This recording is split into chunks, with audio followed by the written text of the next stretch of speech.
Welcome to the Rock the Stage Show.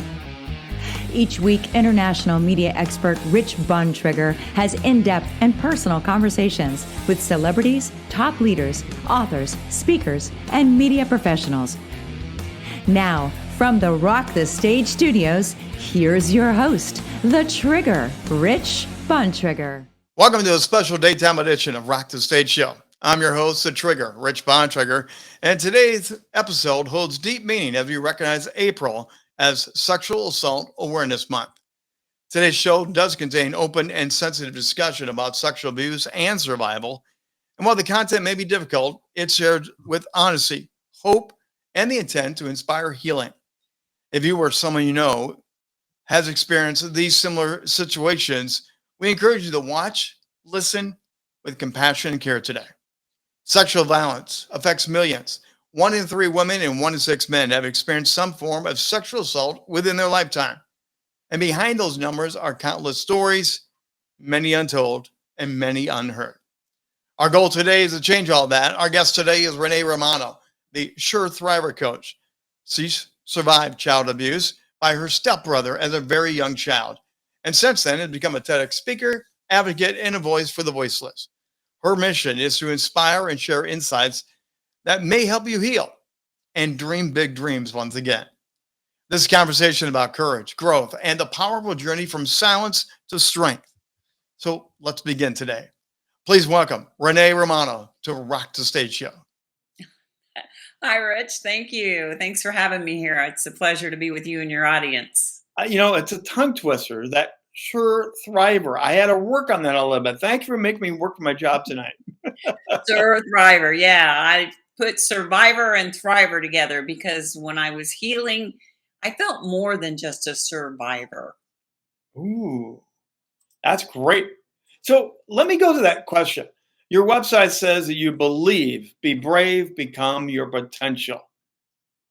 You really mean that because your story reveals that you can move past it and move forward. What does it mean to be brave and become your potential to you? What does that really mean? Living in your truth, and don't be ashamed of anything that you've gone through because it's made you into the beautiful, vibrant person that you are. Even if you haven't come out of your shell yet, everything that you've been through is put you on a path to become your potential. You just have to believe that. And a lot of us have been through a lot of crap. Yes. And that's okay. A rose needs a lot of manure to bloom. That's very, very, very, very true. Now, sexual abuse, it's a very sticky situation. During your story, you openly talk about suicidal thoughts, but you have rocked the recovery, so I would say. You rocked the survival story of this, and you are really, really thriving. So how did you change from the pit of hell, kind of, to thriving? How did that begin for you? Rich, I have to say, I've always felt that there was something more, that I always felt there was something I was supposed to do. I didn't know what it looked like, what it was going to be. I just knew I had to get through what I went through, and there was a higher purpose for me. And I didn't, they say you can be whatever you want to be when you grow up. I didn't know what that looked like. I didn't know what I wanted to be, what I want to be when I grew up. I just wanted to survive what I was going through as a child. So I was in survival mode all my life. And then in my early 30s, I finally got help for all the abuse that I went through.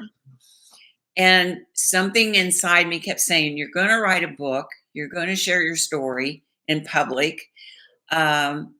So start taking public speaking lessons. I'm like, okay, whatever you say. So I started Toastmasters. Yeah. To gain the confidence to speak. I've never been a shy one, but to learn the skills and the confidence, you have to go through those Toastmasters and coaching. Yeah. to get those skills and to get the confidence. You have to hone it just like you would if you're playing golf or dancing. You have to hone those Well, and skills. I'm still honing my skills on golf. I'll never hone them enough. Golf was one Oh of my. those. It's okay. Now, Renee, for those that don't know your story, your sexual abuse was family, and at a very young age. And I read something that you felt at one point, looking back, you were groomed. When you reflect on that from family, where does your mind initially go? Before we get to the hero story, where does it go when you think about that type of attitude? Well, here is a family member, and all predators groom their prey. All predators groom their victims to get them to trust them, Yep. to get them to love them. They're narcissists, they're psychopaths, and you will believe everything they say and do because when you're a young child, you want this person. I looked up to this person. It was a half brother. Yep. I looked at him as a father figure in a way. He was 11 years older. He was a teenager. And I looked up to him. So we played games. He bought me toys. Everything was great. And it's that grooming process. And it's the gaslighting. And that's what a narcissist does. So when it came to light, did the rest of the family believe? Or was that in many of these stories, the family's like, oh, it couldn't have happened. It couldn't have been that. Did you go through that with your family? Or was it, okay, we get you here, we hear you? Well, when I finally came out to my family in my early 30s and told them, and my mother, she said, I always knew he was an SOB, but I didn't know that he was so evil. I didn't realize he was so evil because he was a narcissist, and a narcissist can smell out the weaklings. Yes. And they will grab you into their web and use and abuse you. If you're a strong person and you're not insecure and you haven't gone through trauma like I did, they can't seek their talons or claws in you, and you walk away. So there were many people in the family he was not able to abuse because they weren't insecure. They weren't weaklings. They weren't, they could stand up to him. Since you were such a young age, did that impact your view of life with other people? Was your trust with other people shattered? Was looking at adults and role models pretty much fractured? Oh, absolutely. I saw it was very hard for me to trust people. Here it is many, many, many years later, even after therapy, I still have trust issues, and I don't allow myself to get real close to people. You have to prove yourself to me. But I know my boundaries now. And that's a big deal. So, it's trust issues. Any relationship issue was fractured because of what I went through. Right. Yeah. So there's a point where you got to crisis. There's a point where you had suicidal thoughts. Was that early in life? Was that a reoccurring theme in life? Or when did that finally come to fruition for you?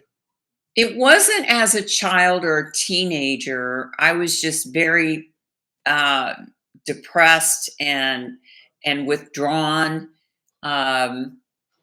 But in my 30s, when I'm seeing all my girlfriends get married and have the white picket fence and having the children, and I'm still single, and I always meet the wrong kind of guy, the abusive guy. I'm like, why can't I find Mr. Right? Well, I was Miss Wrong.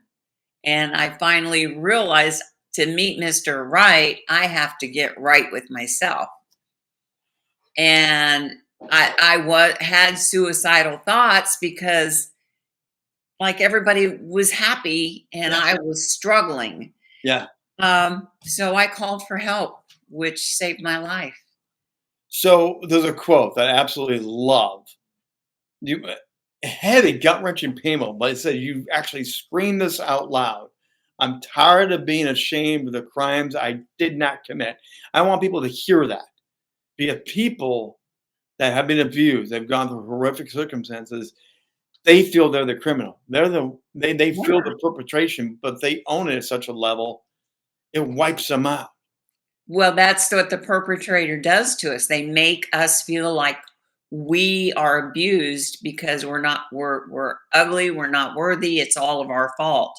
They make us feel we're going through this because of us. And I grew tired of being ashamed of crimes I did not commit. Yeah. And I got pissed. Sorry for the No, language. no, it's great. That's what I want to hear. Because I got mad as hell and I wasn't going to take it anymore. Yes. I got tired of being ashamed of crimes I didn't commit. And I'm like, I'm not going to do this anymore. I'm going to get help. I'm going to fix what they broke. They tried to break me. I felt like my soul was murdered the Ooh, first time I was abused. And yes. it was fractured. And I felt a disconnect from my mind, body, and soul Mm. all of my life. But when I started going through therapy, I felt the mind, the body, the soul heal and come together. And I don't know how to explain it, but I just felt it in my body that I became whole. And I stayed determined to fix what they broke.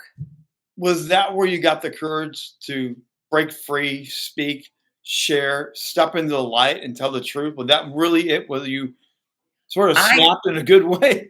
I snapped in a good way. I don't know, Rich. All I can say is I felt pushed to do a higher purpose. I felt pushed. Like I said, I didn't know what it was going to look like, how to approach it. I joined Toastmasters. I asked, signed up with speaking coaches. I decided to write my book. I sent an email to Oprah Winfrey to be on her show. Yeah, I You wrote got my to. book. She put you on the air. She put me on the air. And for 2 years before I was on the air, I kept telling my friends and family, I'm going to be on the Oprah Winfrey show. I'm going to write a book. And they're like, ooh, she's nuts. And I did it. I knew I was going to. I didn't know how, but I just knew it was going to happen because I honestly believe I was put here to do what I did, what I went through, and what I've done to help other survivors. Now, you did do a TEDx and you stood on stage and you crushed the dot. You absolutely crushed the dot. It was a great presentation. But was that before or after Oprah? That was after. Okay. I went on the Oprah show in 2009 and I did my TEDx talk in 2017. Yeah, and I have to tell you, after I was on Oprah, I'm like, what the hell did I just do? I mean, I felt so vulnerable and raw. I just shared my story with the world. I was in the middle of writing my book. I hadn't even shared my complete story with friends and family. So people And think Oprah can get you to say anything. Did yeah, she magically help you pretty much. do that? Did she magically say, you're going to say it today, right here, right now? Well, I said it to them in the email, that I was abused by a brother and I'm here to share my story so that others don't feel ashamed of those crimes that we didn't commit. And that's what holds many of us back is the shame. Well, and you talk about, and I'm glad you touched on this when I was looking at your material, the awkwardness of people's responses. When we Yes. go through crap and others know about it, there's a disconnect of the distance because they don't know what to do with the information. Talk about that awkward stage. How can we help people not be so awkward with hard news? Shut up and listen. Smile. Don't offer advice. Listen without interruption or judgment. Listen. If somebody is opening up to you, they need a shoulder and they trust you enough to give you that information. It may shock the hell out of you. It may throw you back. It may knock you against a wall, what you're being told, but we trust you enough to tell you, just listen without interruption or judgment, because that's all we're asking. We need to voice our stories as public speakers. That's Even if we're not public speakers, we need to voice our stories. We need to feel validated. there's a cleansing that comes with finally getting out, isn't there? There's a release. Absolutely. It's shedding, it's shedding the dirt, the filth, it's shedding of the shame.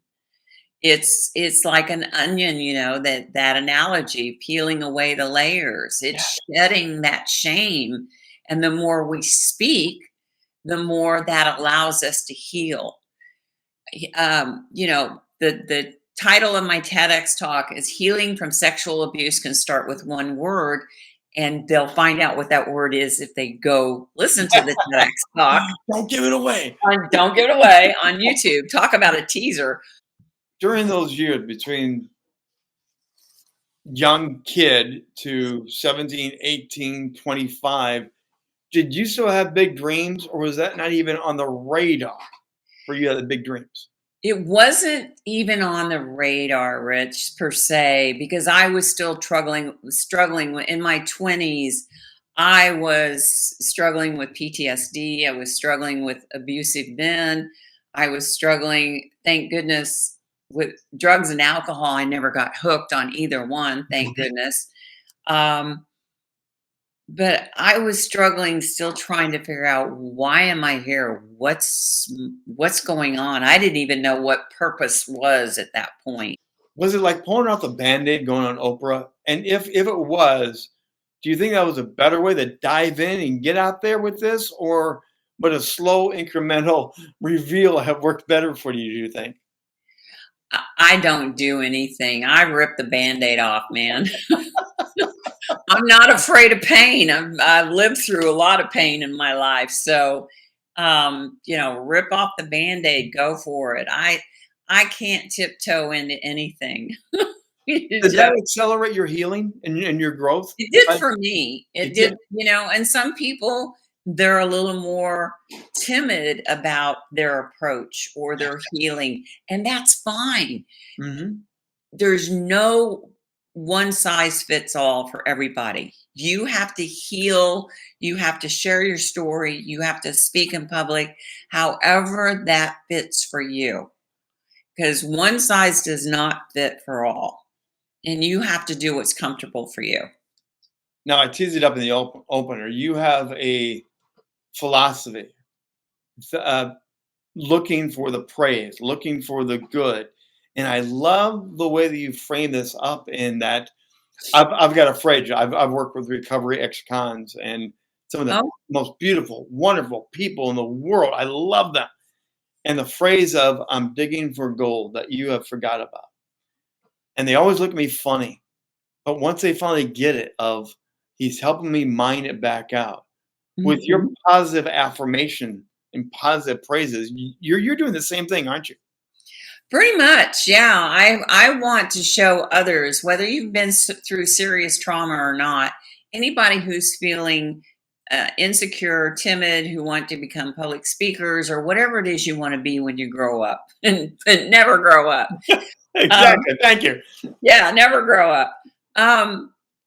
Just do it. Don't be afraid to do what's in your heart.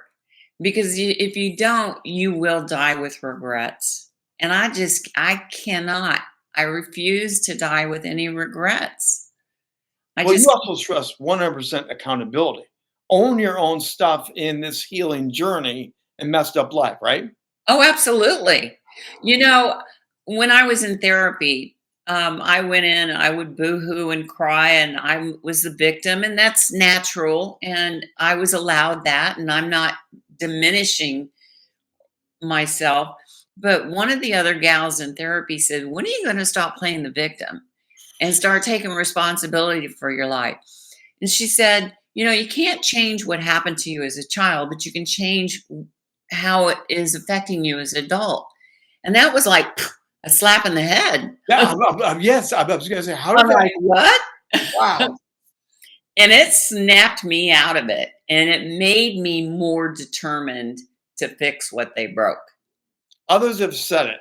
And I'm curious on your opinion on this, but the idea that we've locked ourselves in our own cage, but we own the key to get out. Is there truth in that from your perspective, that we just need to open up the door and go? Absolutely. Well, I locked myself in with self-abuse, drinking, drugs. I locked myself in with self-doubt, and that kept me locked up. And boy, when I found the key, Katie bar the door. For the young ones, you need to Google and see what that means. But Well, in your Thrive perspective, it's a solution-based approach, but it's focused on the idea of being proud about yourself, having courage, having strength, having tenacity, and moving on with life. For absolutely. you personally, Yep. when you started to plan this out, what was it like to go through those steps yourself, to hear those affirmations yourself, to hear the praise coming at you, let alone helping somebody else? Well, I lived them, and then I looked back and like, what was it that got me to this point? Yeah. And obviously, don't be ashamed of what you went through, but survival is an achievement in itself, and people should be proud of that. So congratulate yourself on even acknowledging that you realize what's been keeping you stuck. And more often than not, it's ourselves. And self-awareness is so important in this journey, isn't it? Absolutely. Self-awareness is key to unlocking that door and being able to walk through it. And then having the mindset of, I can change. Yeah. And I'm still changing every day. It's been, since 2009 that I went on Oprah, and I'm not going to tell you how many, 30, 40 years, maybe it's been since I got help. But, self-awareness evolves. Self-awareness, you become your potential every day that you try something new. The day you stop growing is the day you take your last breath. Amen. Simple as that. Now, you did pursue your dreams. And in 2022, you closed up your speaking career, even though you still speak. Yes. And you went after film, theater, and modeling. And not only did you go after it, 3 days after you started a new career, the phone rang. You got booked for something. What an amazing transformation. Tell us about that. Again, I just knew this is something I've always wanted to pursue. I didn't have the attitude, the security to do it years ago. Public speaking helped me gain the confidence, and being on that stage first. But it's something I always wanted to pursue. And a friend of mine sent me an article, and it was Forbes, an article in Forbes, and it talked about baby boomers. They're looking for new baby boomers now to do more modeling and acting because they're not using models per se to portray real life people. Yep. And I'm like, whoa, okay. That unlocked that door for me, and I stepped through it. And 3 days later, I got a call. And so it's been 2.5 years. I've done 10, 11 films. I've been in full-length features. I've done shorts. I was nominated for Best Actress in a comedy. Yes. How does that feel? Because you're smiling, you're beaming. Are you able to pinch yourself and realize all that you're saying from where you've been to what this is now? Are you really aware of that? I am. I'm proud of myself. I'm humbly proud of myself. It's not ego, it's pride. It's pride that I got through all that crap. I'm still going through crap. We all do. Yeah. But I'm proud of myself for just keep going and not retiring and sitting on the couch. Now, you're also an activist, and I think people really need to hear this, that you testified at the Florida State Capitol on behalf of the laws to protect survivors of rape. And Donna's Law came out of that, and Gail's Law came out of that. What was that process for you to be the voice, the advocate, partly sharing your story, but fighting for others? Again, Rich, something pushed me, telling me this is what I'm supposed to do. I had no fear of doing it. Donna's Law here in Florida, it's to eliminate the statute of limitations. There's still some loopholes that we're working on. And Gail's Law, both of these ladies are friends of mine. And Gail's Law was, she was raped. They did a test. The kit sat on the shelf for years and years and years, but they did not even know where her perpetrator was. And she didn't know if he was still out there, but he was in prison by the time her test kit was processed. Yeah. And come to find out, he had raped many, many more between the time her test kit was taken. Yes. And that had it been processed immediately, it would have prevented other rapes. So we've gotten that hopefully taken care of, and they're cleaning up the backlog. Tighten up the timeline of get the material, review the material, act on the material. Yep. Sitting on shelves not doing anybody any good. Wow. 3 years. I'm sure you're very out in the public. Have you done a TEDx? You've been on Oprah. You've done this stuff in the Florida. What's it like when people walk up and they talk to you after you've spoken, after you've been on one of these speaking engagements, and they walk up, and I'm sure with tears in their eyes going, it's me. A lot of times when I share my story, I've had 70-year-old women come up to me crying. I've never shared my story before because they're afraid. They're afraid that they're going to be blamed. And many, many times we were. That is becoming less and less these days. Yes. Because we were re-victimized. Well, what were you wearing? What were you doing? What were you drinking? So we get re-victimized like it's our fault. Well, why is he raping in the first place? But that stigma that we talked about earlier of, I'm tired of it. I'm not going to take it anymore. I'm reclaiming my life. It's such a dichotomy between what's pushed on you, right, to what really is the new life you're trying to live out. And people keep pushing you back, don't they? Yes, and the thing of it is that stigma. People don't share, and I believe it or not, many, many years ago, I thought if I share my story of abuse, people are going to think I'm a child abuser because it was that stigma. Yes. We know that's not the case.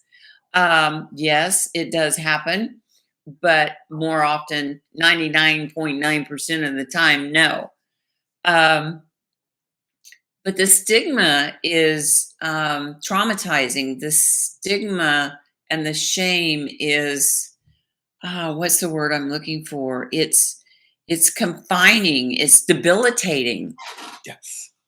It's you can't move forward.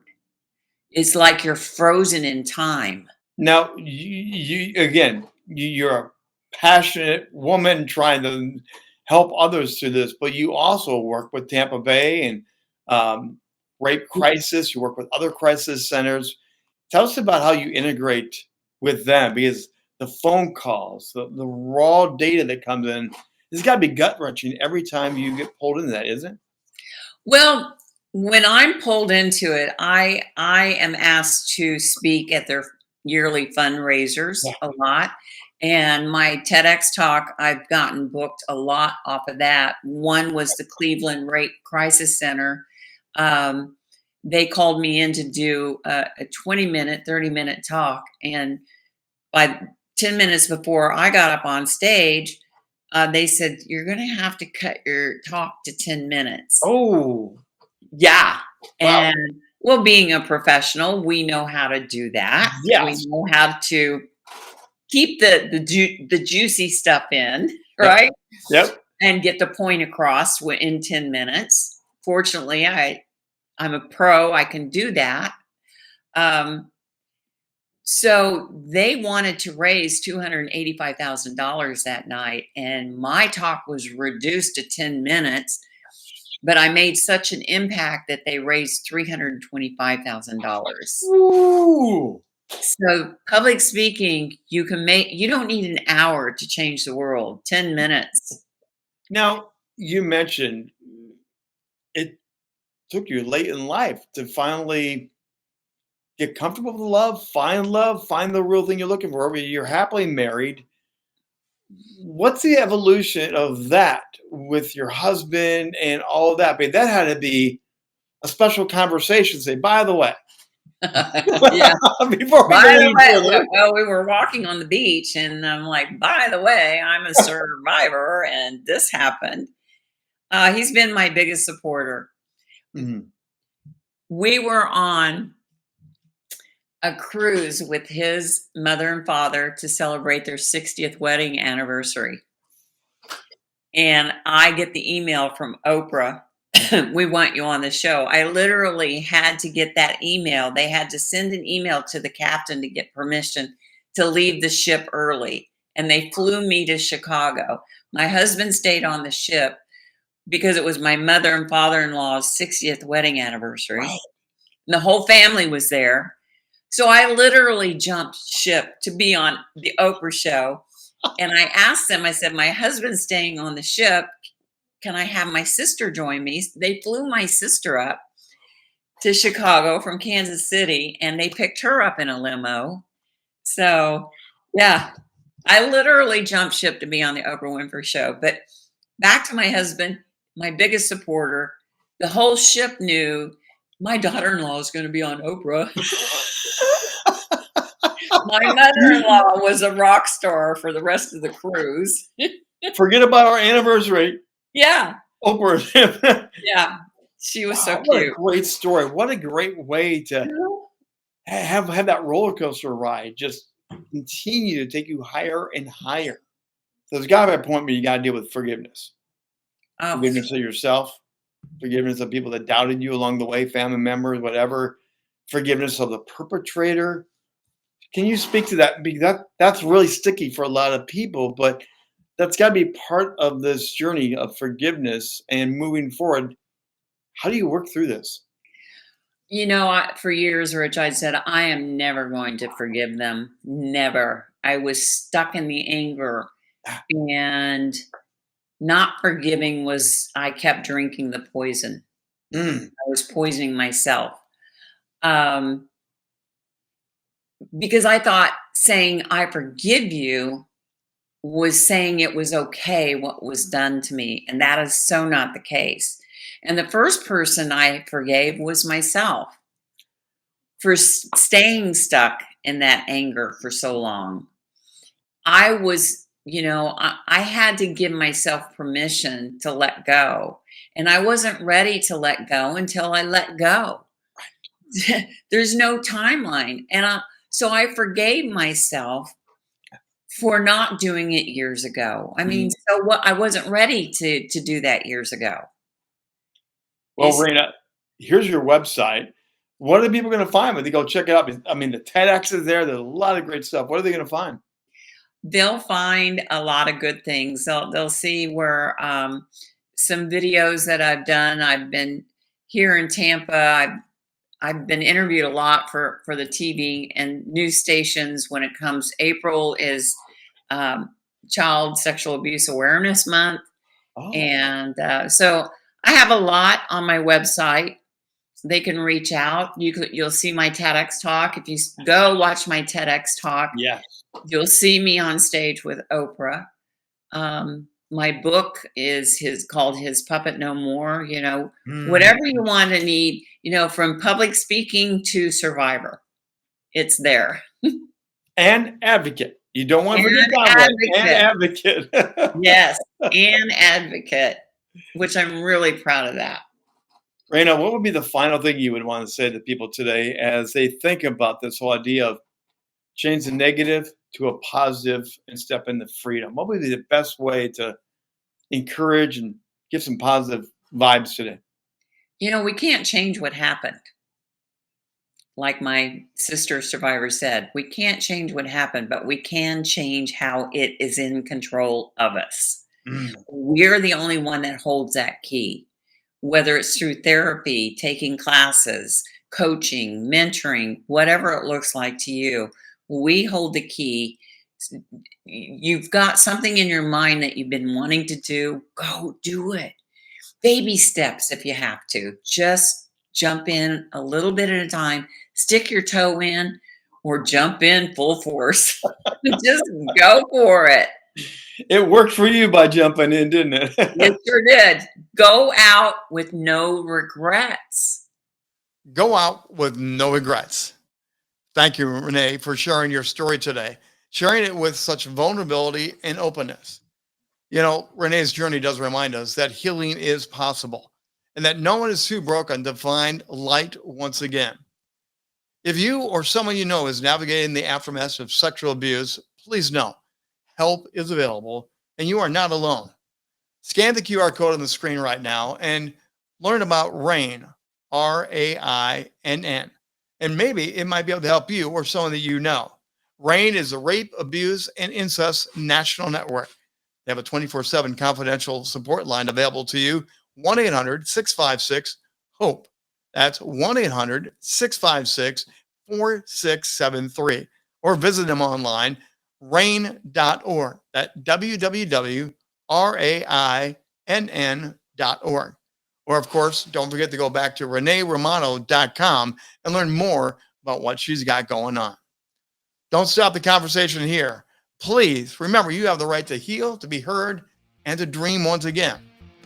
Thanks for joining us for the special daytime edition of Rock the Stage Show. Until next time, stand tall, speak boldly, and keep rocking.